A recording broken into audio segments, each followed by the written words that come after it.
And hello, everybody. This is MJ Hernandez, host of the only show in the baseball podcast network that has Oakland athletic news. This is A's Weekly. We are going to have a good one today, folks. A lot of questions are going to be answers. A lot of things are going to be mentioned, like trade ideas, fake trades, and I will give you my overall roster updates that I think that would work in order for us to make playoffs. But we have a good one today, folks, and hopefully you guys will enjoy it. This is A's Weekly.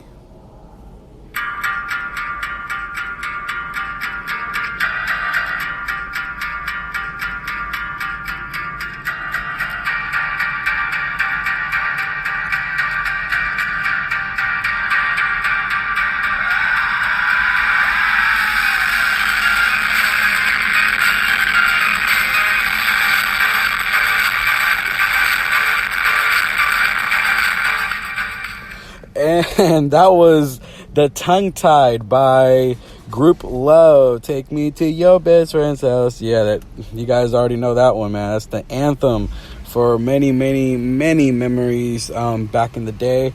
But back to the A's. We are 50-41, people. 9 games over 500.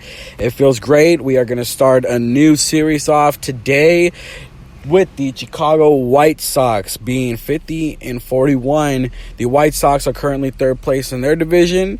The matchup today would be Mike Fiers versus Ivan Nova. Now, that, to me, for me, the Oakland A's are doing way much better. A lot of more things are clicking in, and I'll go more over that later on during the show.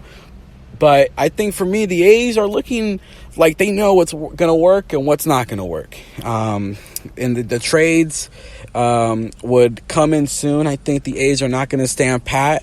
I think they are going to do something, whether it be buying, and it's not too late to do some selling as well. They might do both, if to be honest with you. But the Chicago White Sox are going to play the Oakland Athletics. The three matchups that are going to be in that series so far, that is projected to be the matchups, actually. Mike Fiers versus Iman Noah, like I already mentioned earlier. Chris Bassett versus a pitcher that has yet to be announced. And Brett Anderson versus Reynaldo Lopez at the last game, which will be Sunday. The A's are favored to win this series. Hopefully that they can come around, and hopefully they can sweep. You know, that's an extra 3 games on our hands. But lately they've been on a pretty good surge of just winning these series and making consistent ball games happen. The pitching staff has been likable. The offense has been turning it on however much we need it. And the next 2 matchups will be Seattle, versus Seattle, who are currently in 5th place. And then a 4-game series again versus Minnesota. Now, the Minnesota one is going to be the one where we're going to see how legit this team is. Coming off of a break, now there might be some players that were on fire that are probably going to be on a slump from the big break, the little 4-day break that they had for the All-Star weekend.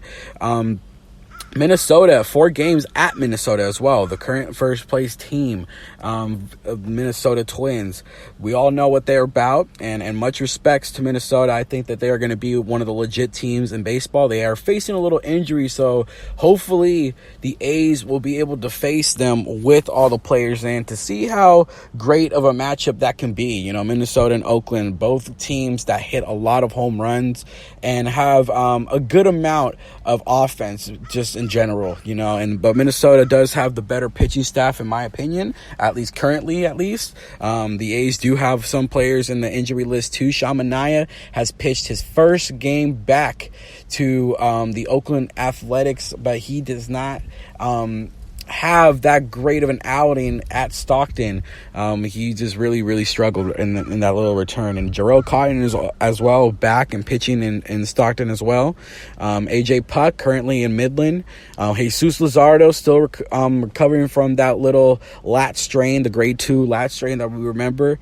So this is going to be a pretty interesting team, probably late August probably, or maybe beginning of September, we're going to probably have every asset back, or every asset or new assets coming into the team. Hopefully it can blend in with everybody else. But most likely what's going to happen are trades. We all know the trade deadline is coming in soon. We saw that the NBA trades that went down, the craziness of the NBA, and the MLB will probably try to match that up, but most likely will not, because I think that was just a lot, and it's off-season trade, so I don't think it's going to be too much excitement like that.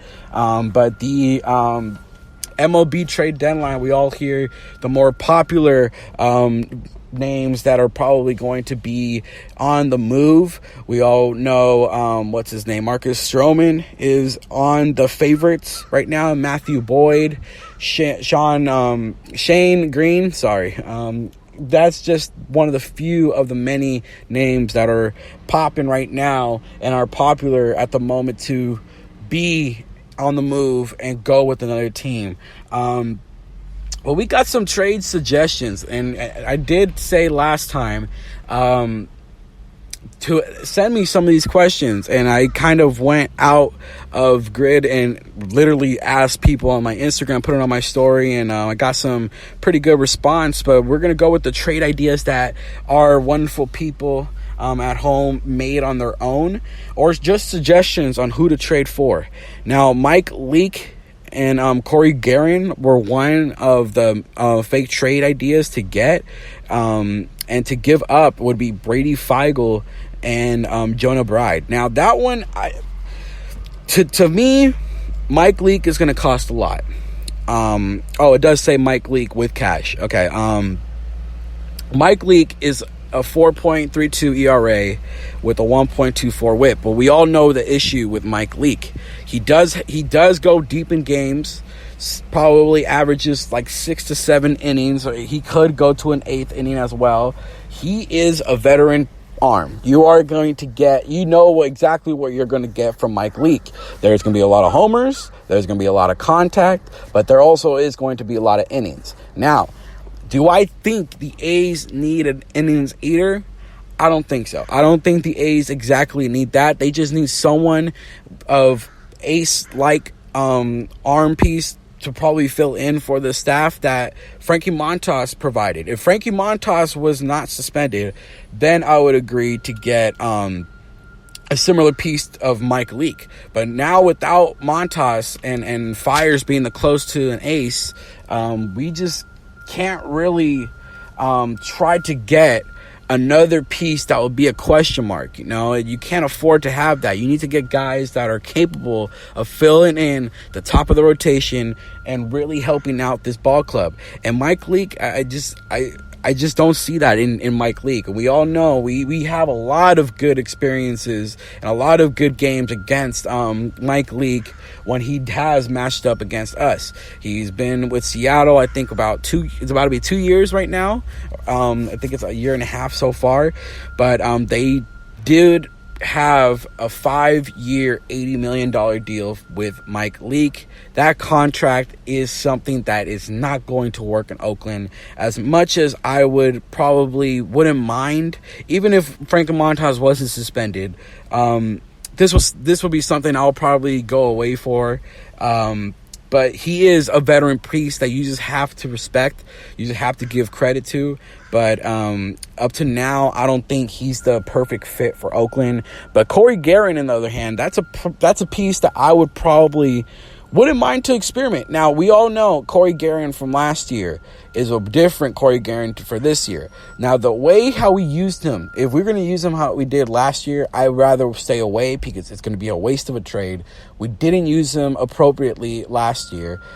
He came in really one of those bad situations and probably just came in kind of like an Aaron Brooks type of a game for Corey Guerin. When we were just up by a lot or down by a lot, that's where Corey Guerin came in. And I think we have a lot of pieces like that to just fill in at home. But Corey Guerin, if he's used the proper way, which I highly doubt Bob Melvin would utilize Corey Guerin in a good way, but he does have a 3.98 FIP with the .3 F4. Now, Guerin can be versatile because he does have experience closing some games out when he was with San Francisco. We all remember that. And he does have experience being a setup man. And he was a favorite to be in that role when he came to Seattle, because they did a whole transition. We all remember the Edwin Diaz trade, and then they let Swarzak wasn't doing as great, and then he got shipped to the Braves, and it was just a whole big thing of Seattle that was going down, and Corey Guerin was given opportunities. Now, when he's given opportunities to show what he's worth, he has responded. There's been some times where he's shaky. I'm not saying that he is probably the best option for Oakland, but if he's going to be utilized the proper way, I think it would be worth trying. Now, take out Mike Leake and put Corey Guerin in this picture, you're probably going to just let go of Jonah Bride. I think Brady Feigl would be too much for Corey Guerin. I think he would be a buy low, high risk type player. And where would he fit? You know, I mean, everything that Corey Guerin can provide, we already have pitchers that can provide that in our bullpen, to say the least. I mean, especially with our bullpen, I mean, that's kind of like, okay, you don't want to add more pieces like that to the bullpen. We want pieces that would change the team's chemistry and to change the team's atmosphere, because the bullpen is what we need right now. Now, fake trades sent by people that didn't want to give out their names or give out their Instagram page, because this is all via Instagram that I got these responses from. The first one is Sam Dyson. Now, this is an interesting one, because Sam Dyson is with the San Francisco Giants, and the person that sent this has given up Yordel Vargas, number 25 overall prospect for Oakland, and Tyler Ramirez, number 20 prospect in Oakland, and Robbie Grossman, the outfielder, currently left fielder for Oakland, who has done a lot better. I'm going to talk about Robbie Grossman in a few. So, 3 pieces going to San Francisco for Sam Dyson, who has posted a 2.30 ERA, a 2.92 FIP, and 43 innings pitched. Now, Dyson was one of those guys who's had experience in the AL West. Now, the AL West has changed a lot since he has pitched, obviously, but he has experience pitching in AL West ballparks. That is one thing why I do like the Dyson move, if you do want to move him. San Francisco has not been the popular destination of trades just because of the rivalry and we just try to avoid it as much. But we all know with Farhan being the GM, the former Oakland employee, I forgot what his occupation was, but he did work under Oakland, did work under Billy Beane. He has done this whole transition of trades. The SF Giants are looking way new. He's looking to deal Bumgarner and these bullpen pieces, and you know that these people are available. Now, Dyson, if there is a player that I would want, either Dyson or Will Smith better be the ones that we get, because those are what we need. Dyson, he can be really good and he can be really bad. You're not going to get a middle piece like, he did all right. You know, he's going to be really good or really bad. I mean, that's what you're just going to get. And I think a lot of similarity with him would be with Joakim Soria. Now, is this a guy that can change the atmosphere in that bullpen? Most definitely. I think he would fit in well with the Oakland bullpen. Just putting him in there, you have another person with experience of closing. So now you put together Hendricks, Dyson, Trinan, and I feel like I'm forgetting a lot of people. But there's people that with experience closing in here in this bullpen. You put in Dyson, a capable arm that comes in. I would like it, but I think this package won't be enough. Grossman would not be needed in SF. SF has their own set of